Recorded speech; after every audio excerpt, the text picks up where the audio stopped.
Welcome to the Carnivore Cast, a podcast focused on the carnivore diet and lifestyle, with practical advice from successful carnivores, citizen scientists, and top researchers.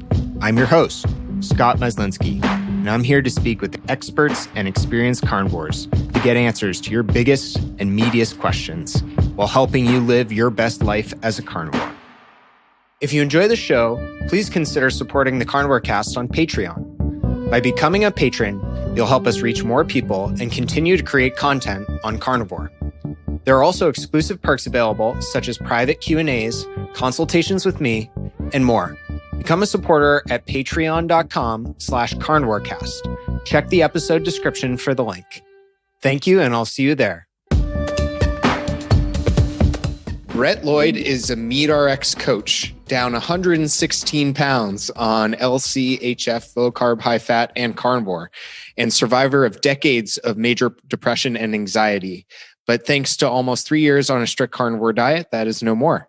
Brett has used his expertise and learning to help many others with their mental health challenges and conditions through a keto or carnivore diet. And he leads the weekly mental health group on MeatRx and also the weekly addiction group on MeatRx.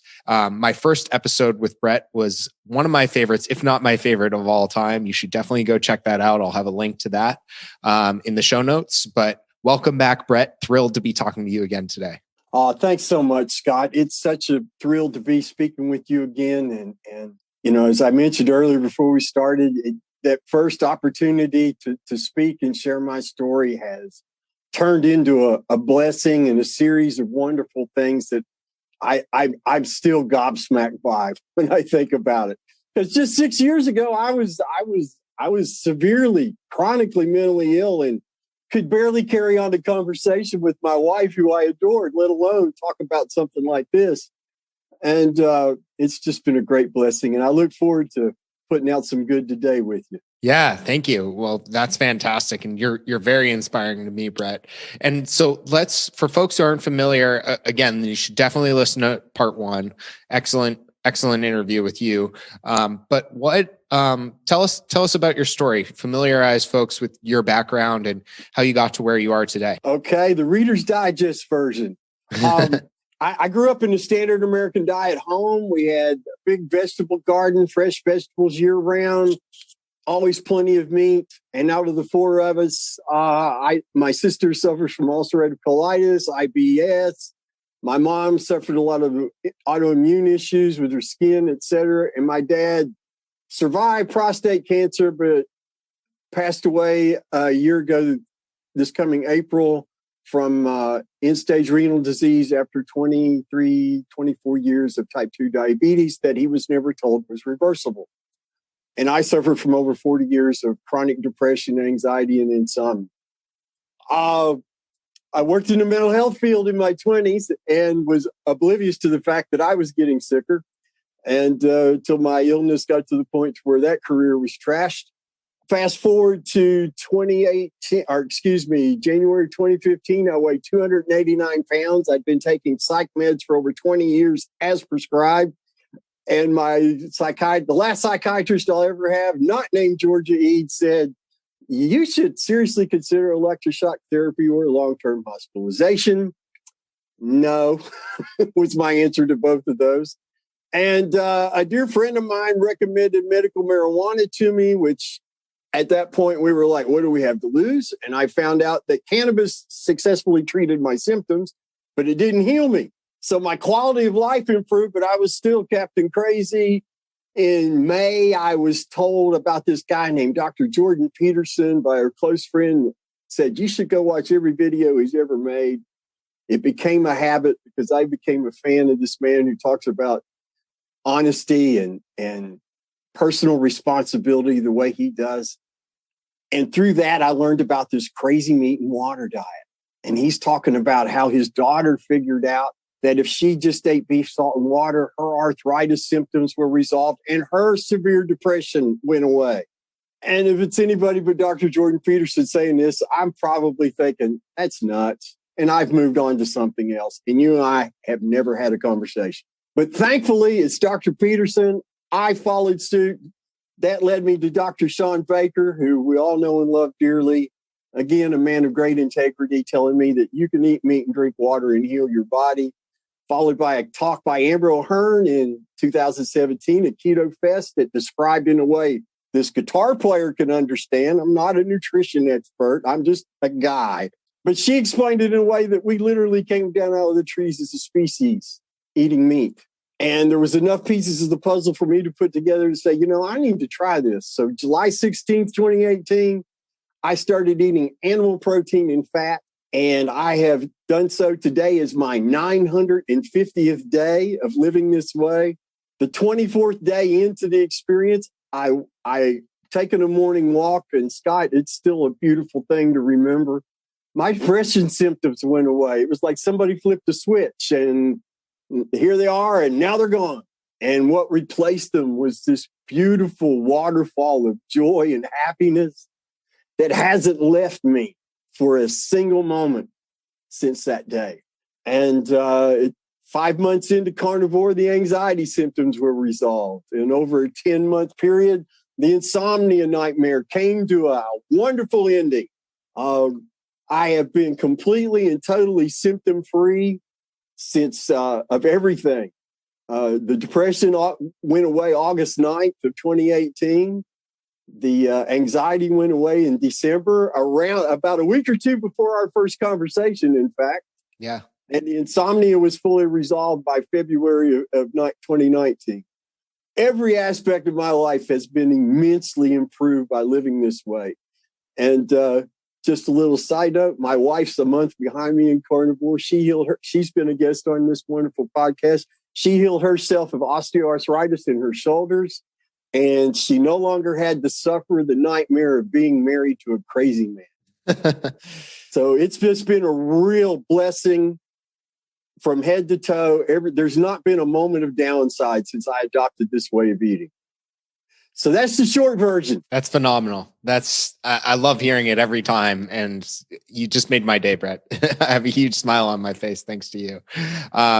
And one thing that's so interesting, I find the mental health aspect of carnivore personally, like, not to belittle the physical transformations that some have made and the healing power of managing diabetes and arthritis and PCOS and gut health and all these conditions that folks have been able to overcome with the carnivore or ketogenic diet. But I find the mental health aspect more fascinating, just because the tie between nutrition and food is less common in our society, I think.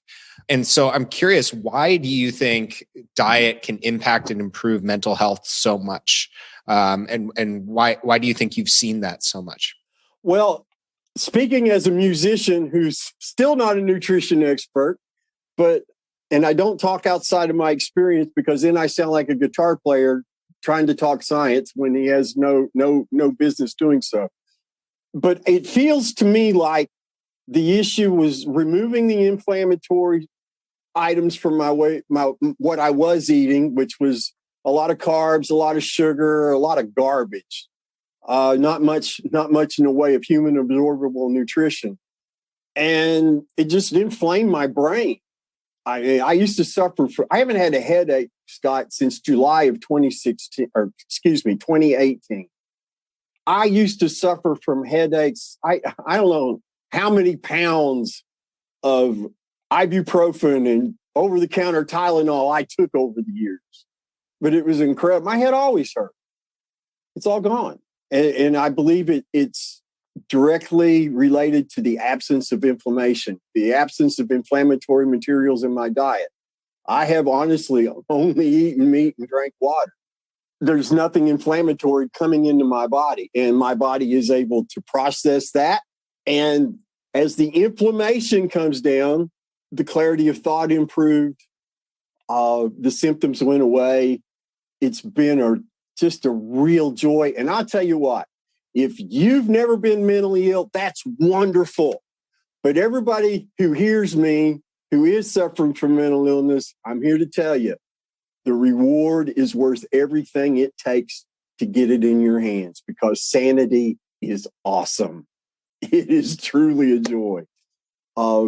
but I think it's about inflammation. I do believe, and we see in the mental health groups that I lead that folks who, it's pretty consistent what I've been observing this past year that I've been leading these meetings is folks will come in severely depressed. This is their last stop. They've gone everywhere else. This MeatRx thing, these meetings that they're coming to, the coaching they're participating in, it's their last hope in many cases. And when they consume sugar, it appears to be it impedes their ability to heal. You'll see folks come in and they'll be, oh, I've been carnivore. I've been strict for 3 weeks, and my energy's coming up, and my skin's clearing up, and I feel like my mood's a little better. Because a lot of people, the mood improvement's gradual. It's not like an instantaneous thing like it was for me. But then they'll consume some sugar. They'll be in a stressful situation, and old habits, survival skills kick in, and I got to have that ice cream. I got to have that comfort cake or that comfort pie, whatever.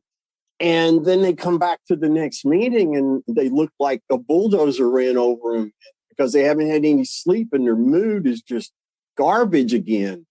And their energy's gone, and they're kind of lost, feeling like they were on day one. And we see it time in and time again that sugar consumption contributes heavily to the brain inflammation, which is the root of all this mental illness that we're seeing left and right. And we're even seeing folks like Dr. Chris Palmer, a psychiatrist out of Harvard, who's doing some great research into this. He's reported several case studies of patients with 70 and 80 years old with 50 and 60 years worth of schizophrenia, bipolar disorder, and other issues are being resolved with ketogenic diets in ways that nobody ever imagined possible. The folks who follow the directions get to reap the rewards. And the folks who want to do it their way seem to have problems. I find the people who are the most successful with this, especially when it comes to removing mental health, are the folks that take their scales and their ego and they put them in the trunk of their car where they'll do them the most good. They surrender to the process, much like somebody starting out in AA or NA would be doing, and they just surrender. They follow the directions. They eat meat. They learn to eat meat like it's their job. And you get to see this joyful transformation. It's really something to watch, Scott, when you see folks coming in looking like, they're 5 minutes away from deciding whether are they going to take the pills or are they going to eat the gun kind of situation, to these thriving, happy, joyful human beings. And they're like confused in the beginning, which is something I relate to a great deal, because when you lose decades of mental illness, there's not a toolbox sitting there that says, Brett's happy skills, please employ at will. You're like, now what do I do? And we work with folks with that too, but I can't emphasize enough, the sugar situation really plays a significant role. And it doesn't have to be raw sugar or honey or anything like that. It can just, artificial sweeteners do the same thing. They impede the ability of the human body to heal, the brain inflammation, to where the mental illness symptoms go into remission.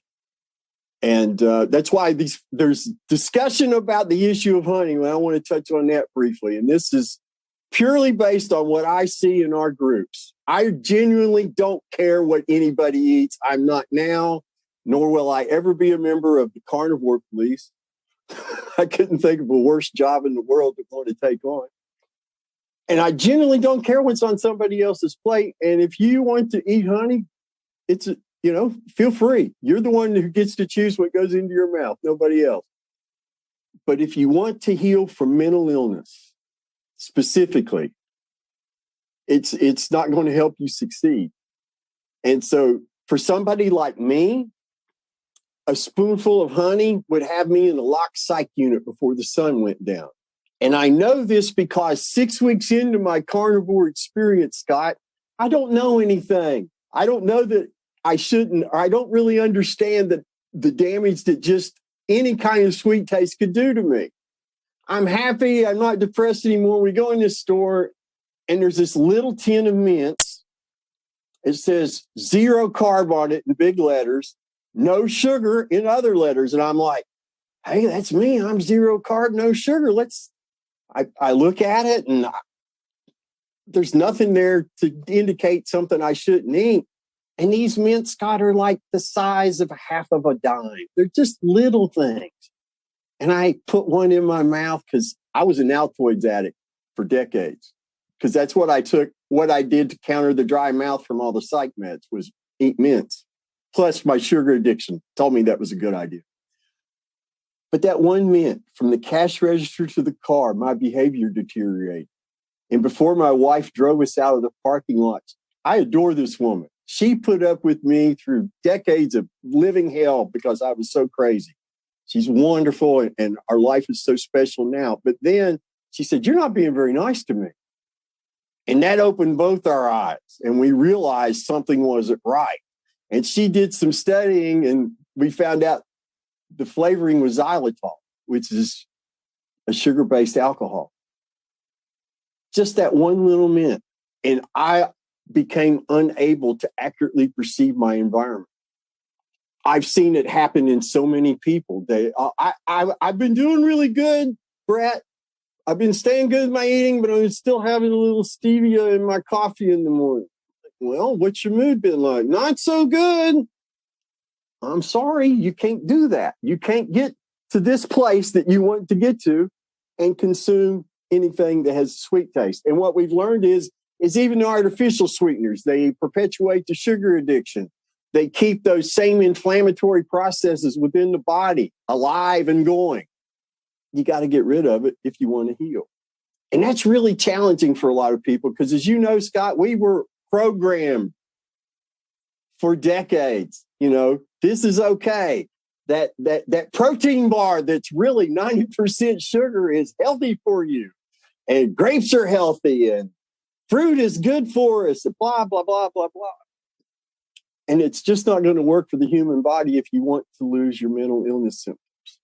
So, folks, please keep that in mind. I recommend to everybody, wait until your symptoms have been in remission for a year. Then, if you want to see what happens if you try some honey, go for it.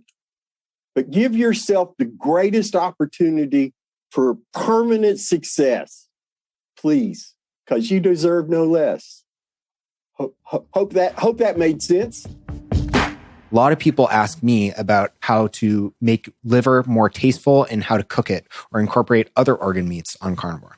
Optimal Carnivore can help you do just that with their grass-fed organ complex. It was created by carnivores for carnivores.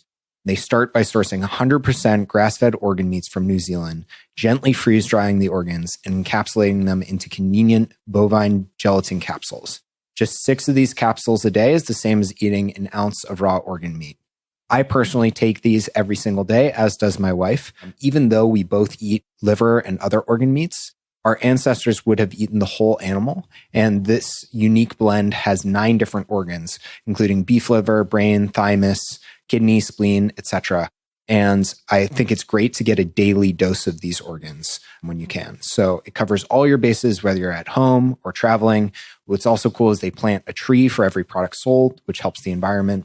So visit www.optimalcarnivore.com/carnivorecast and use the code carnivore10 to receive 10% off your purchase. Thanks, and back to the show. Thank you for sharing that, Brett. And your passion for helping others really just shines through. And it's so interesting hearing you now versus a couple of years ago when we spoke. You were almost as elated and happy, and you could hear it in your voice. But there's a step change difference between like how you felt after finding the light yourself and healing yourself and overcoming those terrible symptoms of depression and anxiety to where you are now, which is almost a whole nother level, having helped other people do that. Can you talk about that difference, like getting your own situation under control and finding that psychological safety versus seeing it happen in others and transforming their lives? It's been a beautiful experience for the most part.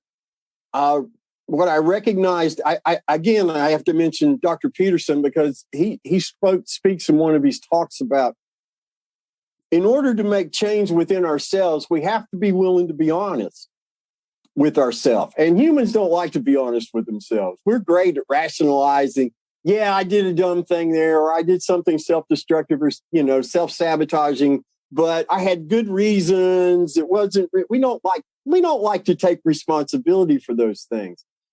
But I recognize, especially after I went back to work, after over 10 years of not having a real job due to being unemployable, I needed to learn how to be a person again. I had no experience being happy. I didn't know how to react to other human beings because I didn't have that depression whispering in between my ears telling me what I should and shouldn't do. That was always never in my best interest. So it's taken a lot of time of self-examination, in that for every don't, there has to be a do. It's easy to say, well, I need to think better about my fellow man. Well, just exactly how am I going to go about that? Because if you just take away bad behaviors and you don't replace them for good behaviors, that hole begins to expand and the human being starts to fall apart. It doesn't work well for us. And so I had to spend a lot of time looking inwardly and recognizing all the mess that was left over. All the scars, all the things, awful things I had said and done while I was sick that I still had to be responsible for. And being able to accept that responsibility and then focus on the fact that I'm not that guy anymore. I am not that man. I don't think like that guy did. I don't want to be anything at all like him. And the only way I can do that is by brutal self-honesty and do the things that make sense whether I like them or not. And that's what got me through the hardest part of the first few months, to where I thankfully didn't, because I have a history, Scott, man. If I got something good going on, I can have the greatest intentions in the world and I'll self-sabotage it one way or another if I'm not focused specifically on not self-sabotaging. It was such an ingrained habit. And that's part of the other aspect. All those old habits, those old survival skills that were so incredibly unhealthy in the long term, but which in the reactive moment got you through it, you thought, they all had to go away. They had to go away. I had to learn to stop and think before I opened my mouth, which has really served me well since I somehow became what's one of these influencers, which is still to me just a crazy term. And now there's so many people who listen to what I say. And so that was a real important change, because before I was reactive. I was not responsive. I was not thoughtful or mindful with my word choices, etc. So that's kind of the foundation for the changes that had to come in order for me to be the person that I wanted to be. And I'm still not quite there yet. I'm working on it. There's a few things I still have issue with.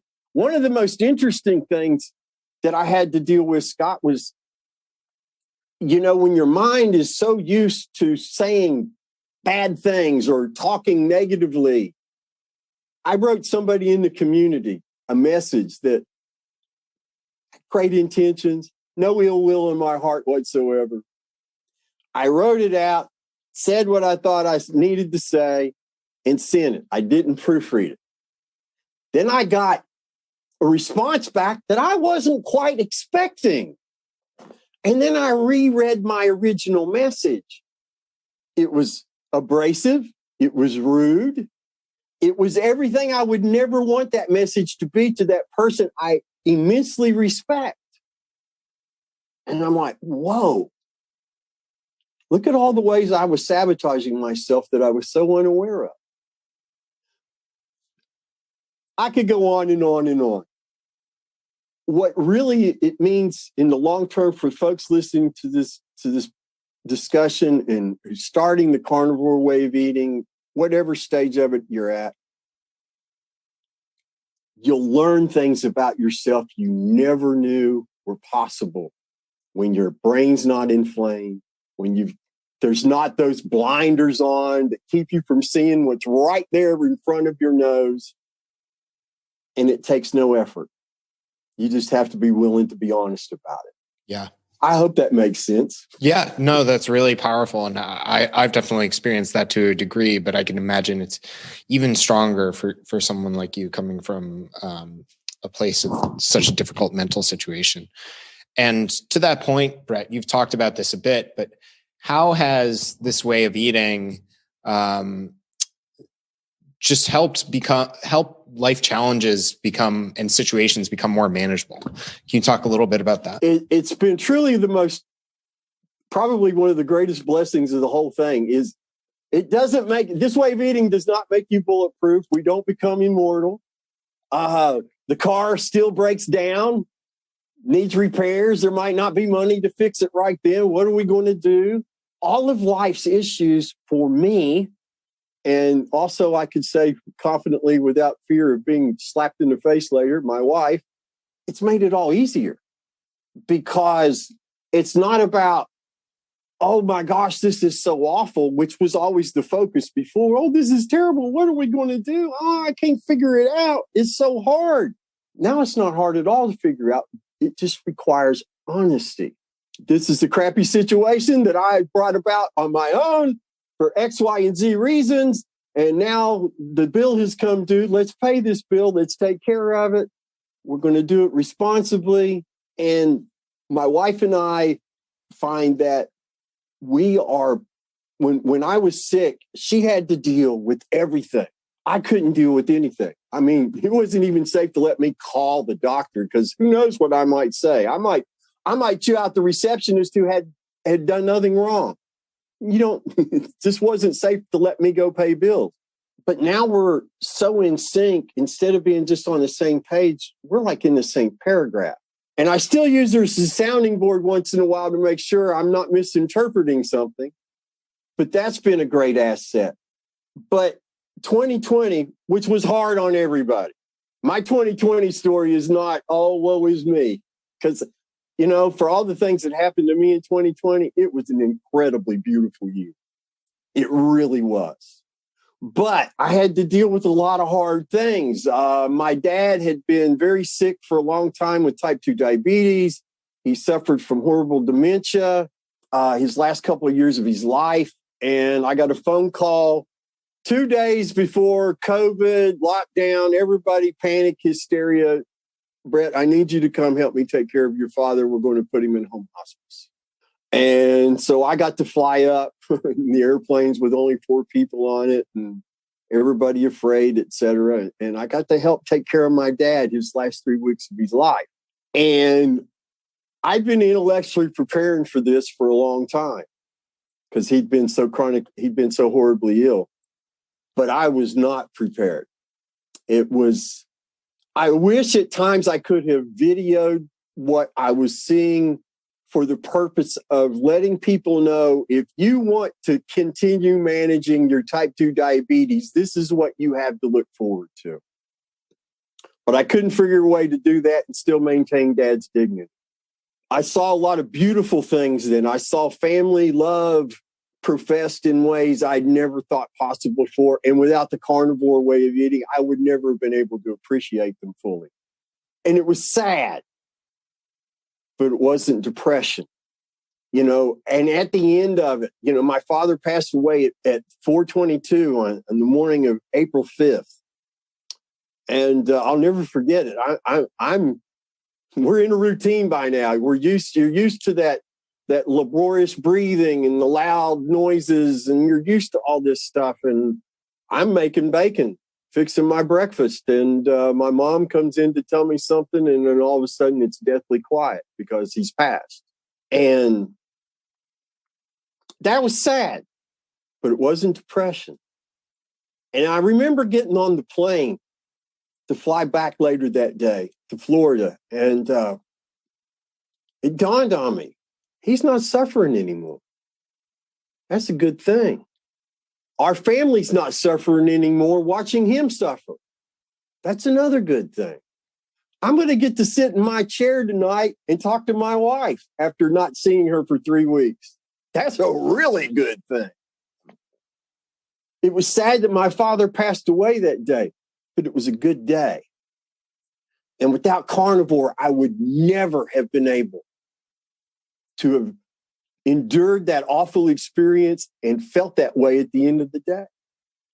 And, you know, grief is still being processed to some degree, but without the carnivore way of eating, because 10 days after my dad passed, our dog that we'd had for 10 years, who was one of the few positives outside of my wife that I had in my life while I was so sick, I had to put him down.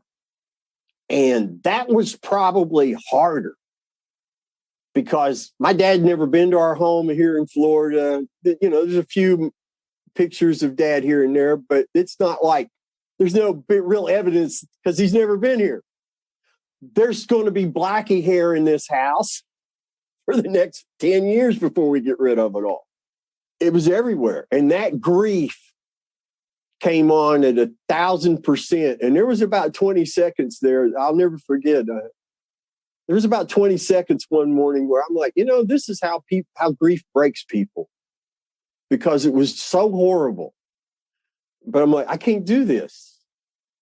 And I have no doubt, Scott, that without the carnivore way of eating as my foundation, without the healthiness in my brain operating as it was supposed to always operate, I would have succumbed horribly to the worst aspects of that.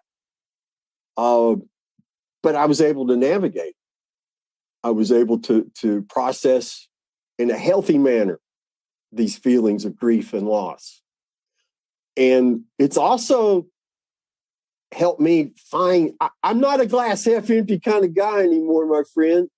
And that's a huge deal for people, because you find positives and goodness in places that you never thought to look before. And I owe that to the carnivore way of eating. It takes what's good and it makes it visible to you, and it makes what's bad even more visible to you so you can avoid it. I hope that made sense.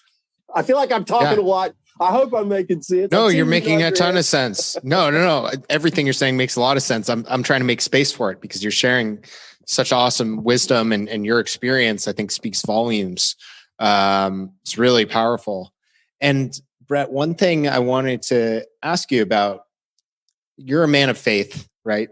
And I'm going to use the word faith here a little bit liberally, so bear with me. Sure. But faith can be so powerful in many ways. It can, following and having belief and commitment. There's a lot to say for that. And that's, I think, really powerful in carnivore is, you know, sticking to it and trying it for a prolonged period of time and trusting the process, as you spoke about, and putting your ego in the trunk of your car, so to speak, and your scale. But also in some ways, you know, I won't call it blind faith, but blind trust has got us to this place. Blind trust of the authorities and blind trust of nutritional dogma and nutrition guidelines. So how do you balance, or how do you think about balancing, like, trusting what is working and trusting the process and trusting this carnivore way of eating with being open and critical to new ideas and new experiences? Because that's what's got you to where you are now. You being able to open your mind and say, hey, this crazy Jordan Peterson guy on this podcast is talking about this thing. I think I'll try it. So in some ways, like, I'm saying both can be powerful, the commitment, but also being open and skeptical. So how do you balance those? Well, one of the few things about science that you will ever hear me say is science questions everything. Real science questions everything. There's really, except in maybe a few rare cases, the statement that is settled science is always invalid because there's so much we don't know. I mean, just what we've learned as a community since I became carnivore is enormous. So much more information is available to us now with regards to fasting, how to do it, who should do it, who shouldn't do it.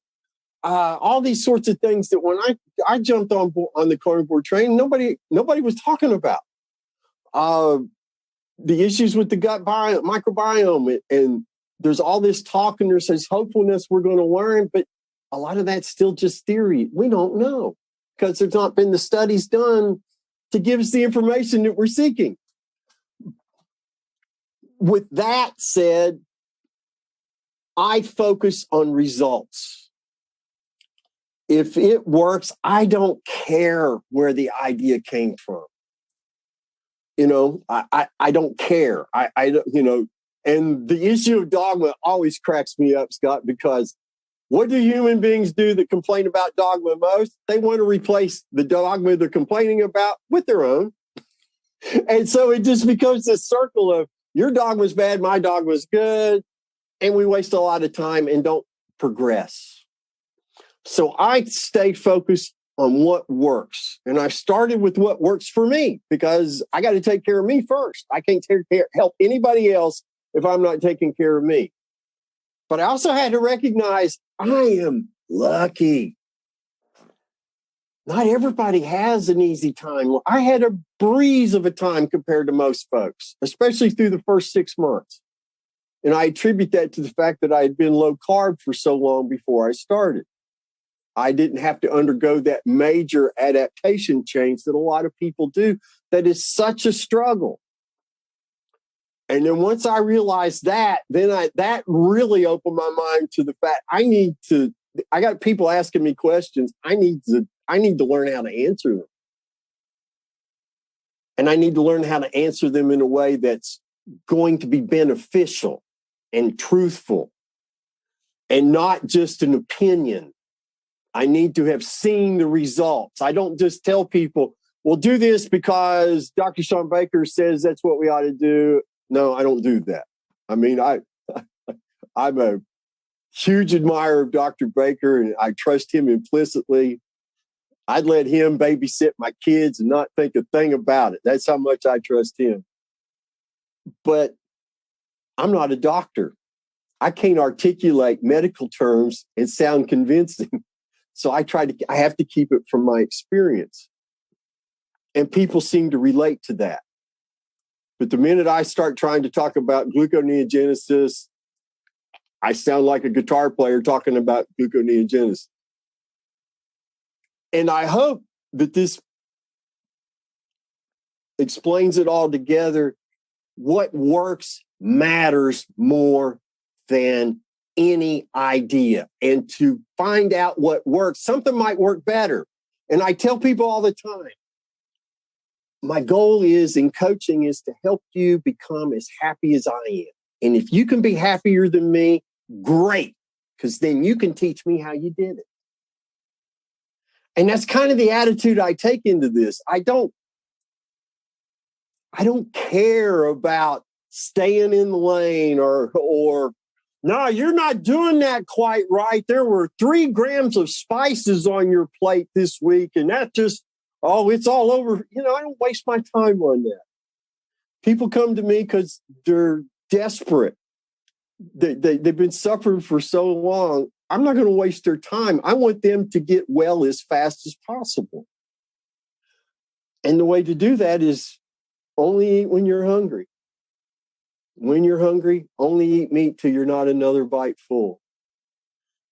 Only eat the meat you crave and can afford that truly satisfies you. Never put a sweet taste into your mouth. And a lot of people in the community want to add number 5. I like just 4, but they want to add 5 and say trust the process. I like to say trust your body. And once you learn you can trust your body, it opens a whole new set of doors, confidence. You can relax. A lot of folks, I'm sure you've observed, Scott, they start the carnivore way of eating and they're worried about every tiny little detail. How much salt are you taking in a day? How much water are you drinking in a day? How many grams of fat? What are your macros like? Da, da, da, da, da, da, da. I don't fool with any of that.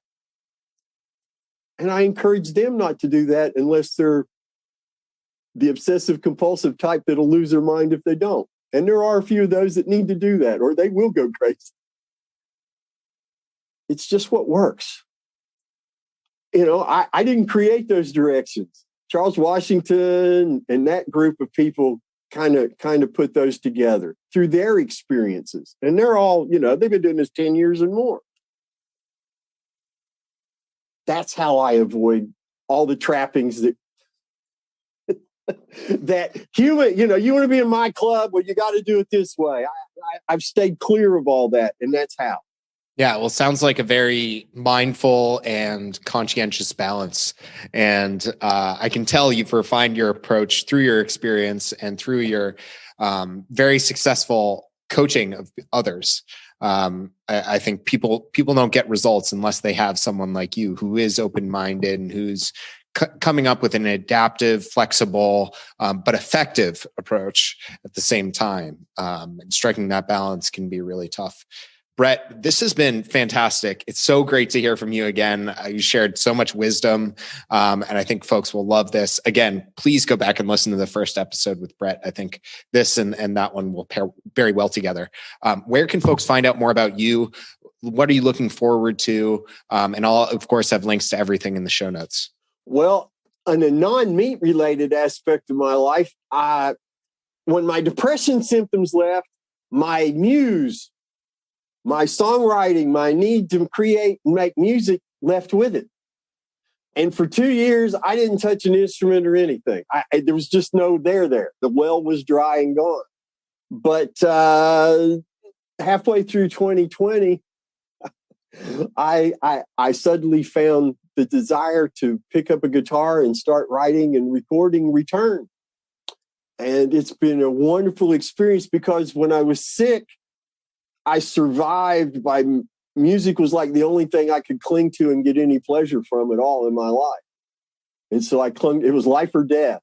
Now it's life and joy to make music, to write, to create. And it's a real thrill to make positive music, to not just be dirge this, oh, woe is me, that.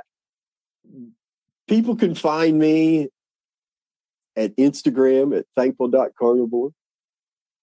And you can find me on Twitter, Stickman Bleeding. That's STICKMANBLEEDIN. Don't add a G. I answer all direct messages. So if you've got questions, you just want to come by and say hi, feel free. And the future looks so beautiful, Scott, because now I know I have one. When before I honestly didn't know that I could live out the year for any number of years. And now my wife and I are looking forward to getting older together, not growing old, but getting older together and enjoying every moment of our life.